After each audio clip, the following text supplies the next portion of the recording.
At a recent birthday celebration for a dear friend known for her kindness, brilliance, and unwavering support, I discovered more than just an opportunity to enjoy great company and delicious food. I encountered timeless lessons about character, generosity, and the importance of treating others as we would want to be treated. The party hall was bathed in a warm, welcoming glow, with a DJ spinning vibrant Nigerian beats intermingled with the disco vibes of the 80s. As classics from Rema to Kool and the Gang filled the room, the energy and nostalgia set the stage for an unforgettable evening. Amid the merriment, the much-anticipated moment arrived. It was time for item 7, as we Nigerians affectionately call our shared meal. The table was a feast for the senses. Plates of jollof and fried rice, pounded yam accompanied by rich vegetable and melon soups, hearty beans, yam porridge, stewed beef, grilled chicken, and fresh salad. Yet standing proudly apart was a dish that held a special place in our hearts. Amala, served with its trusted allies, ewedu, begiri, and a robust orisirisi stew. The MC announced it with a flourish. Amala and friends are on the table in the far corner, and soon a joyful queue formed with eager chatter about the legendary meal. Among the murmurs in the line, several comments highlighted the affection for Amala. "Whenever I have Amala, I sleep like a baby," declared Mr. K, a highly successful accountant. Dr. T, a well-known psychiatrist, added, "It is very therapeutic," while Mrs. Z, a respected businesswoman, chimed in with, "The best food to come out of Nigeria." Even Mrs. D, a school principal, joked, "Amala is my key to unlocking my husband's heart." These lighthearted remarks not only celebrated the dish, but also underscored its cultural significance as a source of comfort and joy. I watched as my friend B, standing right in front of me, stepped up first. With a playful charm, he engaged the elderly woman serving the food, declaring, "I'm Babalola's close friend," in hopes of securing a generous serving of Amala and its delightful accompaniments. As B approached the table, I noticed the server's eyes light up.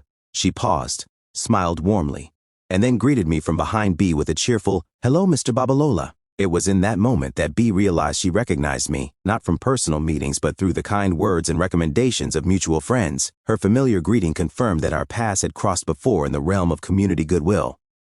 B's banter was rewarded as the server served him a generous portion of Amala, ewedu, gegiri, and an assortment of meats, even topping it off with a whole grilled fish that was not made available to others before him.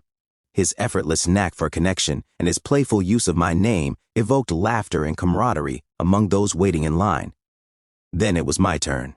Curious about the recognition, I asked the server if we had ever met before.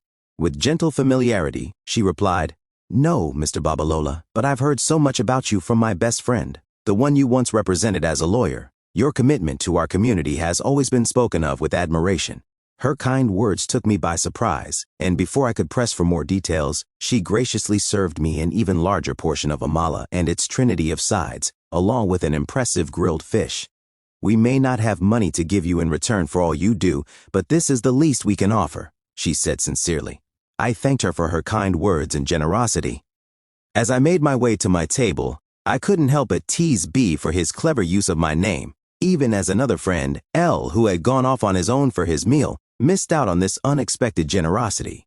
Later, as I settled into my seat with my wife, she asked how I managed to secure such an abundance of extras. I could only smile and reply, "Thou shalt not ask the anointed." Reflecting on that evening, I realized that beyond the flavors, laughter, and lively queue chatter, there lay an important lesson about character and human connection.